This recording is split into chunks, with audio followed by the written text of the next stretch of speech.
Amin. Tuhan memberkati saudara sekalian. Silakan duduk saudara sekalian.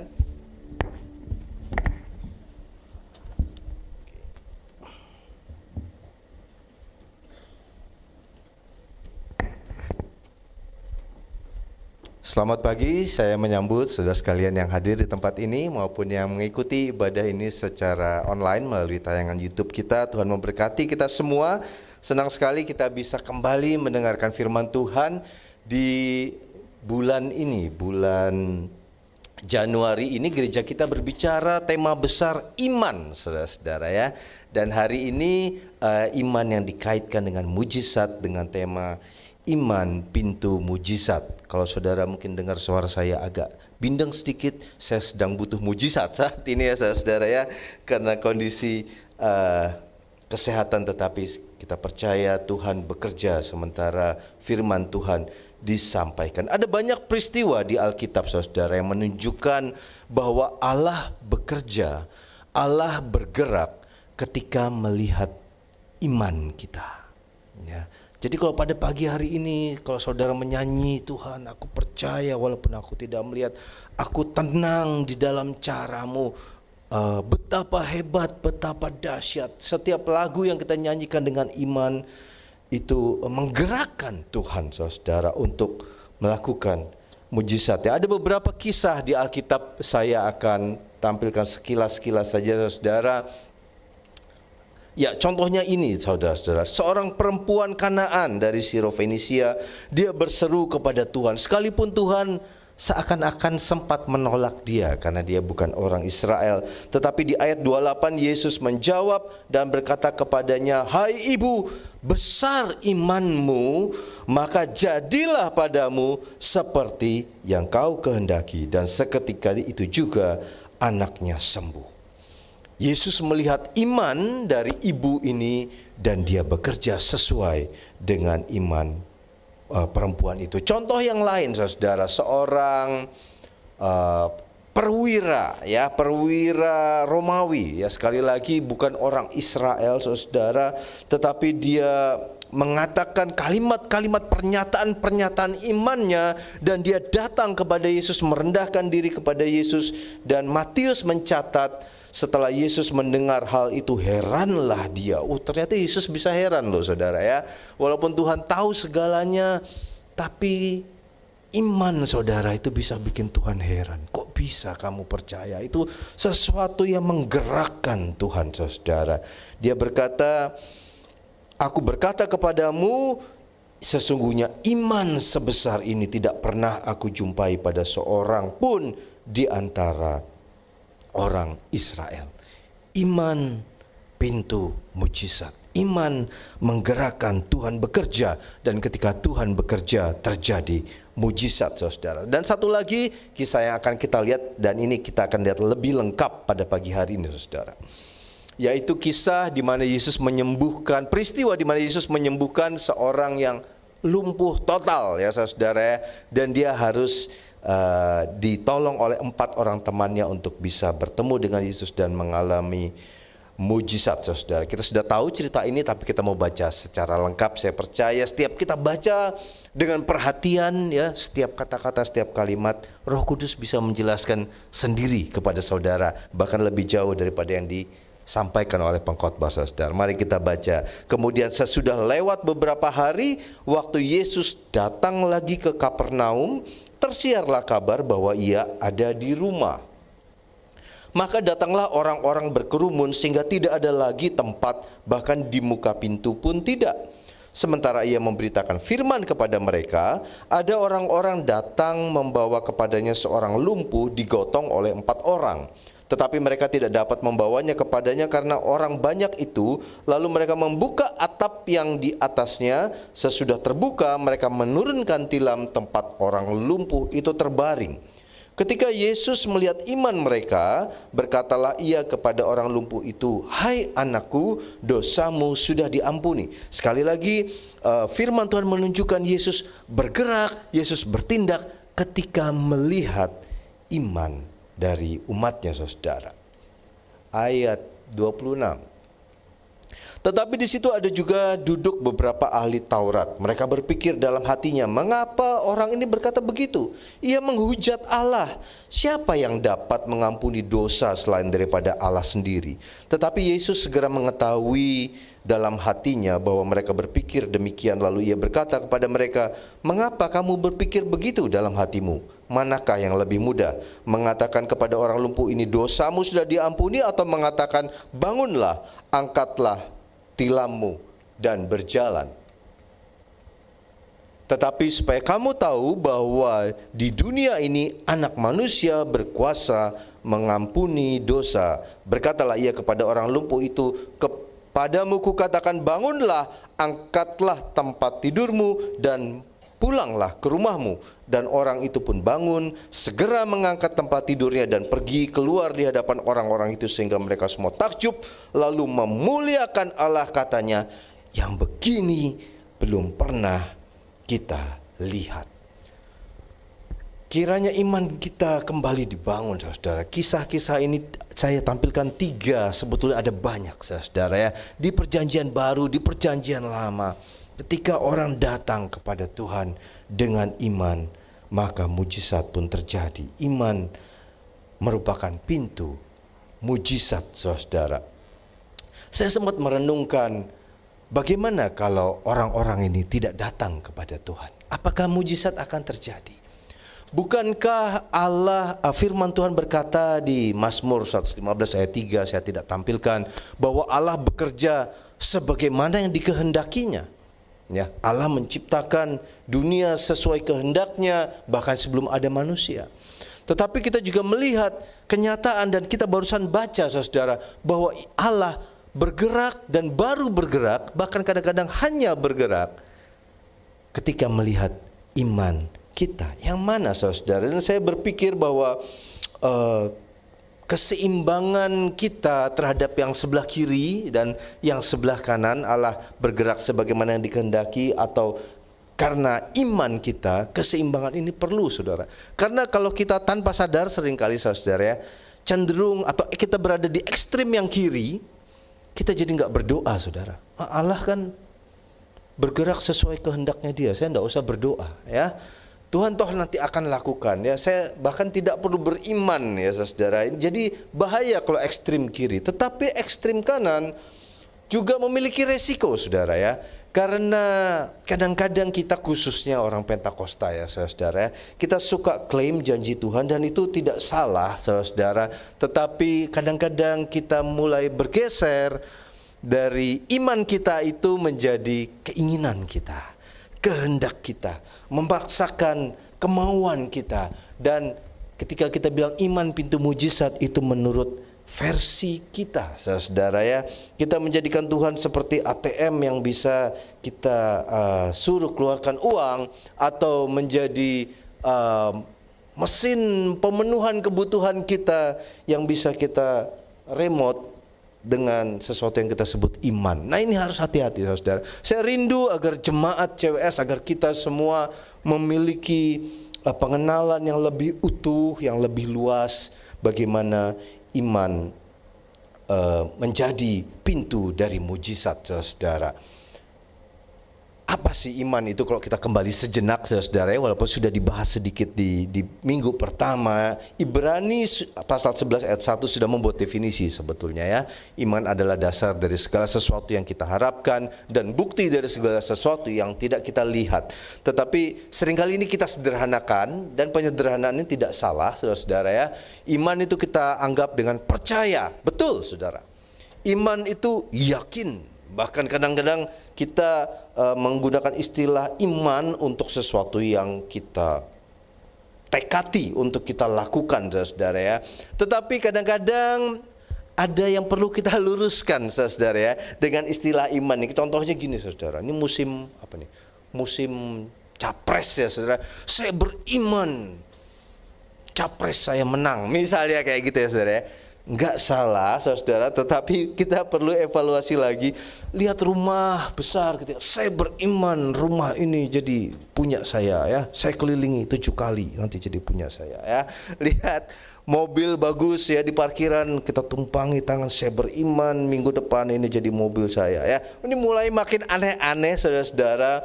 So kalau tidak terjadi mujizat itu kita jadi kecewa, katanya Allah bergerak karena iman kita. Saya sudah tumpangi rumah ini, mobil ini gitu ya. Tetapi tidak terjadi. Itu sebabnya saya rindu agar iman kita lebih luas dan pemahaman kita lebih lengkap, khususnya iman terkait mujizat.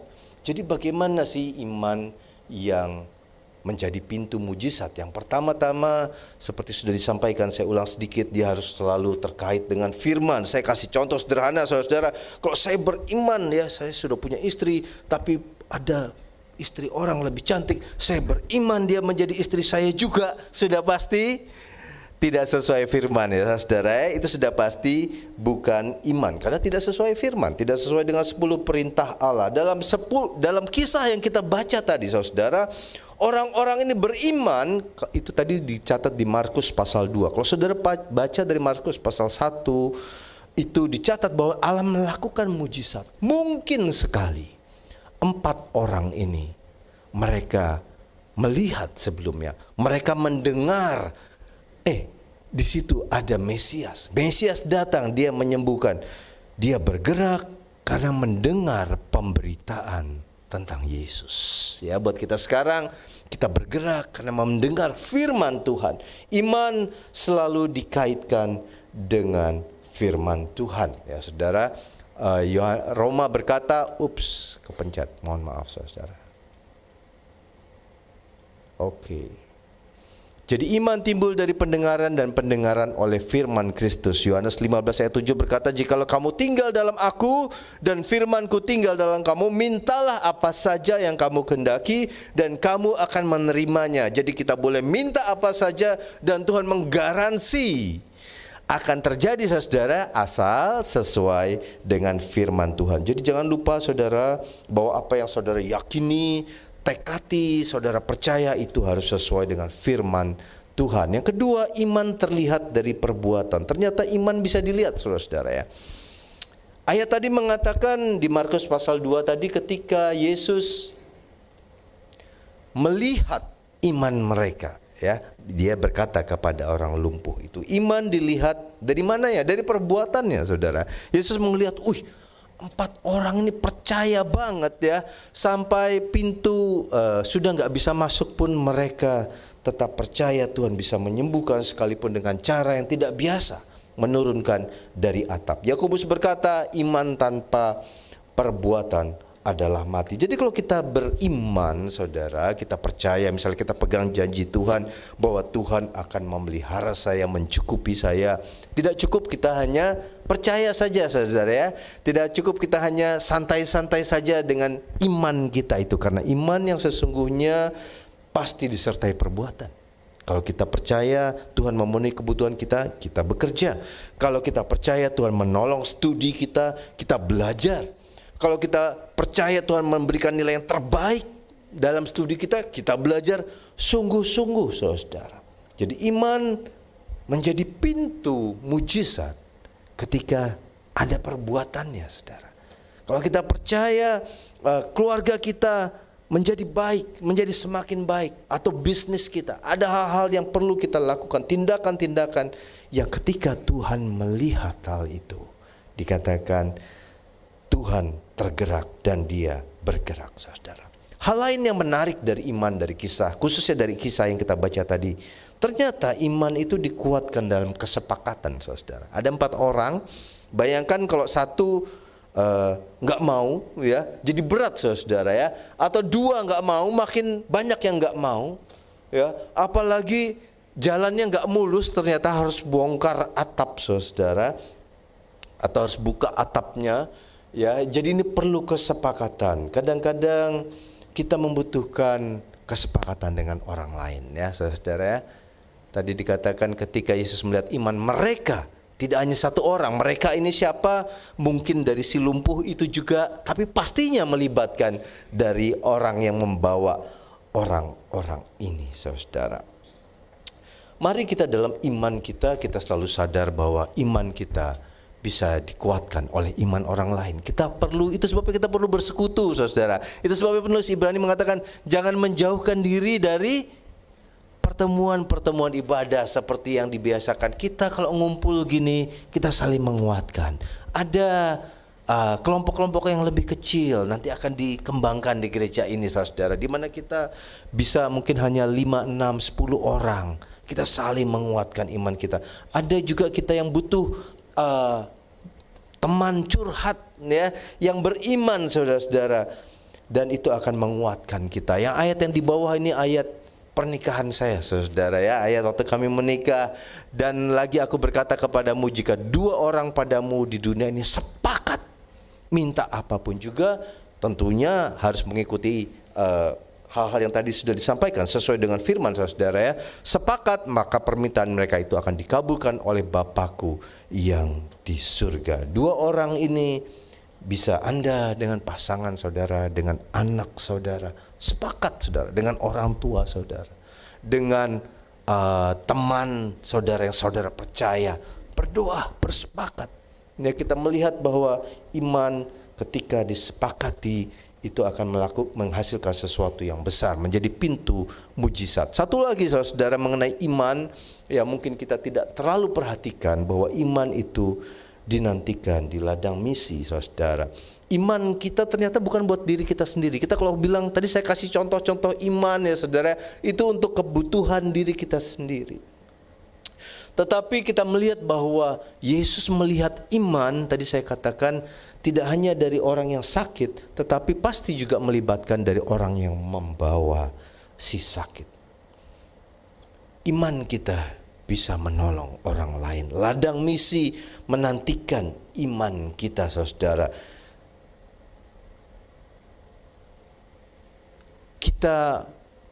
Iman kita selalu dibutuhkan untuk orang lain, saudara. Bahkan kita bisa menjadi mujizat buat orang lain. Tidak hanya buat diri kita sendiri. Saya bahkan menulis seperti ini, saudara. Jadilah mujizat bahkan untuk orang lain, bahkan saat kita sendiri membutuhkannya. Saudara butuh kasih sayang, saudara bisa jadi mujizat memberikan kasih sayang kepada orang lain. Ya, ladang misi, orang banyak membutuhkan iman kita, saudara. Bisa dalam bentuk perbuatan, ya, dalam bentuk perhatian kita, bisa dalam bentuk dana misi, saudara. Iman kita dibutuhkan di ladang misi. Berikutnya, saudara, sekarang saya mau bicara sedikit tentang mujizat. Apa itu mujizat? Yang pertama, tadi seperti lagu-lagu yang kita nyanyikan, betapa hebat, betapa dahsyat, ya. Tidak ada yang tidak bisa dilakukan oleh Allah kita. Dan ketika Allah melakukan sesuatu yang tidak bisa kita lakukan, yang tidak mungkin kita lakukan, biasanya itulah kita sebut mujizat. Saat Allah melakukan sesuatu, Allah berintervensi dalam hidup kita, itu kita sebut mujizat.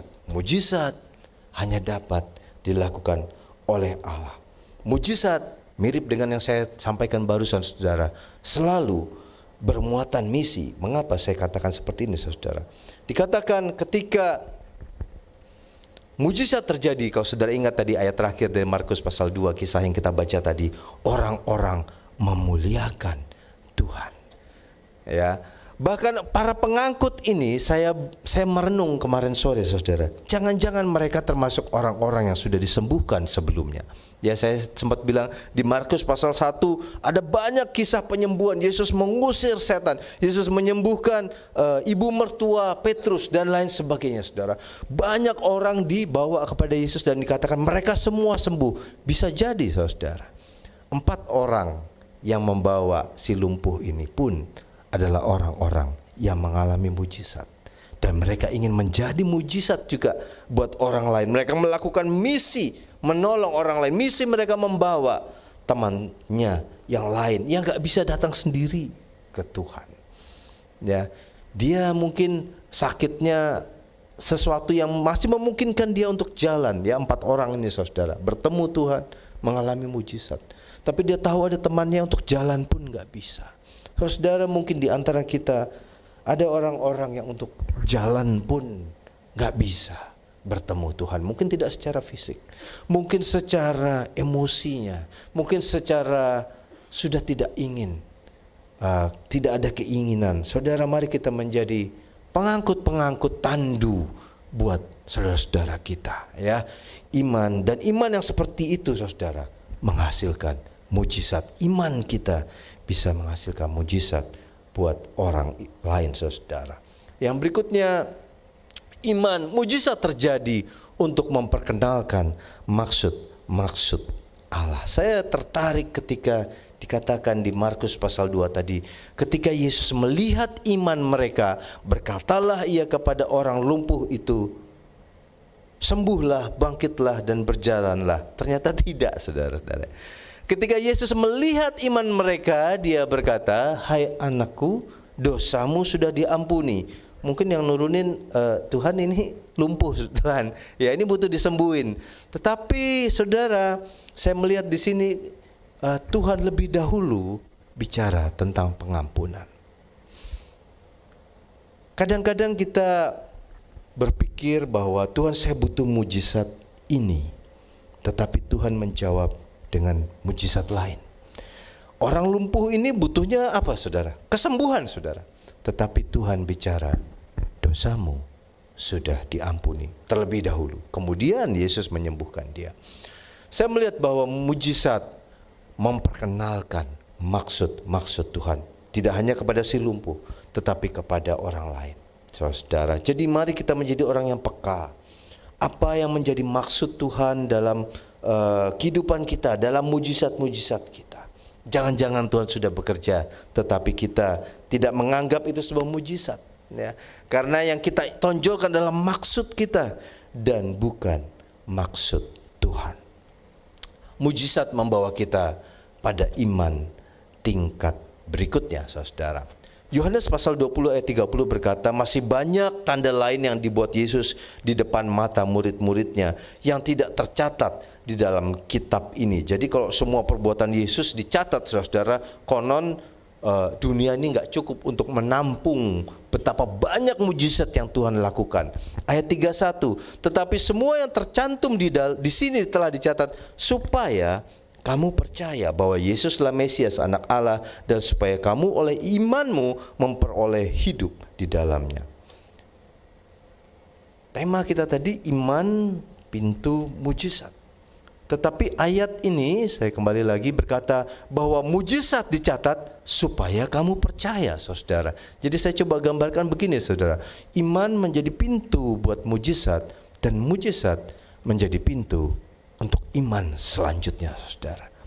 Iman kita semakin bertumbuh, mujizat menumbuhkan iman kita, memperluas wawasan kita, menambah keyakinan kita, saudara. Dan ini berlanjut terus, saudara, menjadi proses sehingga kita hidup dari iman kepada iman, ya.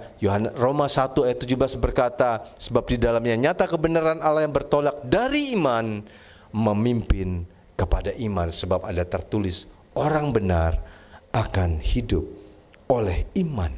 Menarik bahwa tidak ditulis orang benar akan hidup oleh mujizat, saudara, ya. Tetapi ayat ini mengandung kata mujizat, ya. Ketika hidup oleh iman, kita mengalami mujizat, tapi itu membawa kita pada pengenalan yang lebih dalam. Dan mujizatnya biasanya berbeda. Kalau saudara perhatikan mujizat yang dialami Petrus di awal, mendapat ikan banyak. Apalagi, saudara, ya, mujizat melihat Yesus berjalan di atas air, mujizat keluar dari penjara. Tetapi Petrus tidak selalu bisa keluar dari penjara, saudara. Ada saatnya dia mengalami mujizat yang mungkin bagi kita tidak mujizat, tetapi Tuhan sedang membentuk Petrus menjadi apa yang dikehendakinya. Oleh sebab itu, saudara, mujizat tidak selalu tentang keinginan kita, ya. Kalau kita menghayati yang sebelumnya, saudara, maka mujizat selalu tentang keinginan Tuhan. Apa yang Tuhan ingini, dalam hidup kita. Dan dengan kerangka pemahaman ini harusnya yang menolong kita untuk bisa memahami ketika Paulus berkata, aku tahu apa itu kekurangan. Ya, aku tahu apa itu kelimpahan. Segala perkara dapat kutanggung dalam Dia yang memberi kekuatan kepadaku. Wah, ini iman yang sudah di level berikutnya, saudara ya. Dan Paulus berkata, sebab itu kami tidak tawar hati, tetapi meskipun manusia lahiriah kami semakin merosot, manusia batiniah kami dibarui dari sehari ke sehari. Saya mendorong kita untuk melihat mujizat tidak hanya hal yang lahiriah, walaupun kita selalu membutuhkannya dan kita boleh selalu memintanya. Saya butuh mujizat lahiriah dari Tuhan ya, supaya saya bisa berkhotbah pada pagi hari ini. Saya butuh, saudara ya. Saya sedang kurang fit, tetapi perhatikan bahwa Paulus berkata, kami tidak tawar hati kalau ternyata tubuh kami ini merosot. Saudara, kalau saudara perhatikan, kalau kita renungkan, orang yang lumpuh tadi, setelah dia disembuhkan, apa yang terjadi dengan hidupnya, saudara? Apakah dia masih ada saat ini? Dia sudah tidak ada, saudara. Artinya dia juga sudah kembali kepada Tuhan. Mujizat-mujizat kita tentu boleh minta hal-hal yang lahiriah, tetapi carilah juga atau pekalah terhadap mujizat yang Tuhan sedang kerjakan di dalam manusia batiniah kita, sebab itu yang kekal, saudara. Ini adalah slide saya yang terakhir, saudara. Dalam proses menuju mujizat yang diharapkan, seringkali ada mujizat lain yang sedang terjadi. Makanya Paulus bilang, kami tidak tawar hati. Kalau yang kami kejar, ya, yang kami minta kepada Tuhan belum kami dapatkan, kami tetap kejar. Saudara memiliki sesuatu yang saudara rindukan. Saudara menantikan mujizat dari Tuhan. Saudara sudah cek, saudara sudah yakin bahwa ini sesuai dengan kehendak Tuhan, tidak berlawanan dan kehendak Tuhan. Saudara, mari kita terus berdoa dengan tekun, setia dalam prosesnya, saudara. Tetapi ketika dalam proses itu, perhatikan bagaimana Tuhan sedang mengerjakan mujizat-mujizat yang lain, khususnya dalam manusia batiniah kita. Ya, mungkin kita berdoa agar anak kita atau orang tua kita atau pasangan kita atau keluarga kita yang jauh dari Tuhan, Tuhan, saya butuh mujizat agar dia kembali kepada Tuhan. Besok belum terjadi, lusa belum terjadi, 1 tahun berjalan, 2 tahun berjalan, bertahun-tahun berjalan. Jangan sampai iman kita menjadi lemah, saudara-saudara ya, karena kita belum melihat mujizat yang kita harapkan terjadi, saudara. Tapi perhatikan, saudara, ketika kita terus bertekun dalam hal itu, ada mujizat lain yang Tuhan sedang kerjakan dalam kita. Kita jadi bertekun berdoa, kita jadi semakin berharap sama Tuhan, kita jadi semakin menghargai hal-hal kecil yang dulunya tidak kita anggap mujizat. Baru kita sadar, oh iya, ini cuma Tuhan loh yang bisa ubah. Cuma Tuhan loh yang bisa ubah hati saya. Mujizat yang saya harapkan terjadi pada dia, ya, misalnya dalam contoh tadi, dia kembali kepada Tuhan. Ternyata Tuhan sedang mengerjakan hal-hal di dalam diri saya, dan itu adalah mujizat juga, saudara, sebab hanya Tuhan yang sedang mengerjakan di dalam kita. Mari kita selalu syukuri. Jangan kita patah hati. Jangan kita, tadi dikatakan, kami tidak tawar hati, kata Paulus. Ketika mujizat itu tidak instan. Kita semua pengen instan, saudara. Saya pengen mujizat instan. Saya juga kepingin, saudara. Kita semua kepingin yang instan, dan Tuhan masih melakukan hal mujizat yang instan, saudara. Tetapi ada juga mujizat-mujizat yang Tuhan lakukan dalam proses, dan itu membangun iman kita. Kita hidup dari iman kepada iman. Ada mujizat kecil, kita syukuri, menambah iman kita. Kita syukuri, ya, terjadi mujizat, Tuhan bergerak karena melihat iman kita, melihat ucapan syukur kita, bahkan untuk hal-hal yang kecil, hal-hal yang sederhana, hal-hal yang mungkin orang lain, mana belum terjadi mujizat dalam hidupmu, saudara bisa lakukan. Sudah terjadi, setahap demi setahap. Saya melihat bagaimana Tuhan mengubah saya melihat bagaimana Tuhan mengubah keluarga saya barangkali, Tuhan mengubah bos saya barangkali, atau lingkungan atau pekerjaan saya. Jadi mari kita melihat bahwa Tuhan bekerja dalam Tuhan melakukan mujizat ketika melihat iman kita, saudara. Saya akan tutup dengan satu ilustrasi ini, saudara. Kalau di alam, menurut saya, saudara, salah satu hal yang paling ajaib itu adalah ulat yang jelek, yang mengerikan, yang menjijikan, saudara ya. Ada yang suka pelihara ulat di sini, kayaknya jarang ya, saudara ya. Ada ulat, lucu banget gitu ya. Kayaknya, kita menjauh ya, saudara ya. Bahkan tidak banyak ya, tidak sedikit yang tidak ragu untuk menginjak ulat, saudara. Tetapi ulat ini bisa jadi kupu-kupu yang indah. Buat saya, saudara, ini contoh mujizat di alam karena kontras banget ya. Dari ulat jadi kupu-kupu itu menurut saya kontras banget. Tetapi kita tahu bahwa dalam prosesnya ulat itu menjadi kepompong, dari kepompong menjadi kupu-kupu. Nah, saya membaca satu artikel, saudara, ada jenis sebetulnya semua kupu-kupu, saudara, tapi ada jenis kupu-kupu tertentu yang kepompongnya itu dia harus keluar ya, saudara. Mulutnya itu kecil sekali, kalau tidak salah itu sutra ya, ulat sutra kalau saya tidak salah. Jadi dia kecil sekali, jadi dia untuk keluar kepompong itu, untuk keluar jadi kupu-kupu itu dia harus bergumul, saudara. Dia harus berjuang keras sekali dan butuh waktu yang tidak singkat, saudara. Nah, ada seorang peneliti yang kasihan ngelihat perjuangan ini, dia ambil gunting kecil, dia gunting kepompong ya, saudara. Tentunya itu sangat membantu kupu-kupu ini bisa keluar.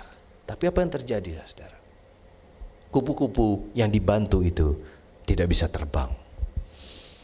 Kadang-kadang kita berpikir mujizatnya itu hanya kupu-kupunya, saudara.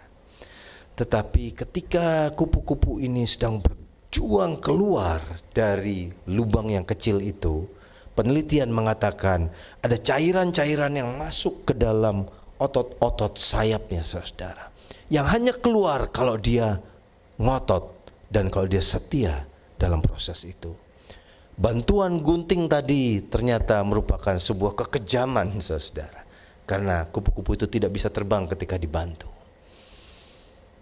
Mari kita melihat bahwa proses yang kita alami dalam hidup ini sebetulnya sudah merupakan mujizat. Mujizat itu tidak hanya kupu-kupu, tetapi bagaimana sayap-sayap kita diperkuat oleh Tuhan. Otot-otot iman kita diperkuat oleh Tuhan. Mari kita mau jadi orang yang tetap kuat, tetap percaya kepada Tuhan. Saya mengundang tim pemuji, kita mau nyanyi lagu Kau Selalu Punya Cara. Kita tetap kuat apapun cara yang Tuhan sedang kerjakan dalam hidup kita. Mari kita hargai. Kita melihat bagaimana pintu-pintu mujizat terbuka saat saudara menyatakan iman, keyakinan saudara kepada Tuhan. Mungkin belum sesuatu yang spektakuler, tetapi setiap mujizat kecil kita hargai, dan itu mengangkat iman kita, membantu iman kita. Saudara, hargai setiap mujizat sederhana yang kita alami. Ingat bahwa mujizat tidak hanya keinginan kita. Ya, kita menginginkan sesuatu, tetapi dalam proses kita menuju ke situ, Tuhan sedang menyatakan keinginan-keinginannya, maksud-maksudnya dalam hidup kita. Dan seringkali itu justru lebih penting daripada yang kita rindukan. Ya, Tuhan justru bekerja lebih dalam untuk hal-hal yang lebih mulia dalam proses itu. Amin. Mari kita mau renungkan firman Tuhan. Kita menyanyikan lagu ini, Kau Selalu Punya Cara. Kau selalu